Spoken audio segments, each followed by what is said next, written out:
when you do what Ephesians 5 says, it actually is what makes you attractive to your spouse. Let me give you an example of this, and I'll talk to the women first simply because Ephesians talks to the women first. Number one need of a man is honor. It's the number one need. It's men need, or 4 basic needs of a man is honor, sex, friendship with their wives, and domestic support. Those are our 4 needs. But the mega need of men is the need for honor. It's oxygen in our world. We are so fragile in the area of our egos, it's hard for women to understand it. And just the least look, the least tone of disrespect in a word affects us more than we could ever tell our wives. I said to Karen many times early in our marriage, Karen, it's not what you say, it's how you say it. It's just, the attitude, the tone that you're carrying and what you're saying. She didn't understand how important this need was to me. Well, 1 Peter 3 is talking to women and it's giving women this promise. You can change your husband's disobedient behavior without opening your mouth. That's the promise of 1 Peter 3. It says to women, do not let your ornament be merely external, arranging the hair, wearing gold, or putting on fine apparel. Rather, let it be in the hidden person of the heart with the incorruptible beauty of a gentle and quiet spirit. That's just simply an honoring spirit, which is very precious in the sight of God. For in this manner, in former times, the holy women who trusted in God adorned themselves, being submissive to their own husbands, as Sarah obeyed Abraham, calling him Lord, whose daughters you are if you do good and are not afraid with any terror, because the devil uses fear.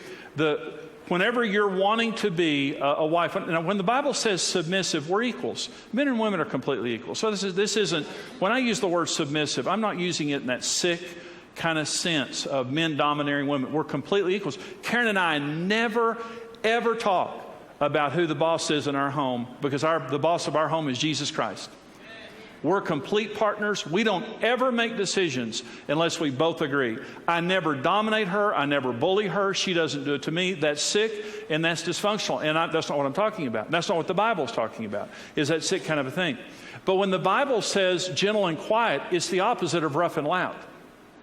And a gentle and quiet spirit is a spirit of trust. It's, I don't have to disrespect you. I don't have to browbeat you. I don't have to nag you. I've got God on my side. And I'm going to have a gentle and quiet spirit. And here's what it's saying. Ladies, you're beautiful. And women are beautiful. You can't help it. You're just beautiful. But don't let your beauty just be on the outside. This is what it's saying. You need to be inwardly beautiful too. Now let me make this comment about our society. The more inwardly depraved a culture becomes, the more externally focused they become.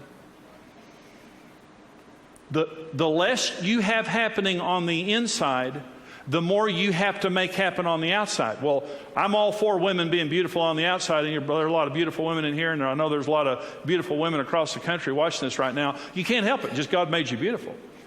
But don't rely simply on your outer beauty, because what makes you most attractive to a man is your spirit. Now, when Karen and I met when we were 16 years old, actually we went to elementary school together and junior high school together, but we didn't know each other. We had a very large graduating class. We're right in the middle of baby boomers. But we met in high school. And let me say, there were a lot of cute girls in high school, but there were cute girls that I didn't like their spirit. They were aggressive. They were, kind of, loud and boisterous. And I didn't feel safe around them personally, but they were pretty. The thing that attracted me to Karen was her spirit. She was beautiful on the outside, but Karen had a spirit that I was attracted to. That's why I fell in love with her, because I liked the way I felt when I was around her. And what Ephesians 5 is saying is respect your husband. Going back to 1 Peter 3, without ever opening, respect is so powerful in a man's world. You can change your husband without a word as he observes your chaste and respectful behavior. That's the promise of 1 Peter 3. It's powerful. It's what makes you attractive to your husband. God's not putting you down. He's giving you the key to your husband's heart. You'll never relate to any male without honor if you have sons.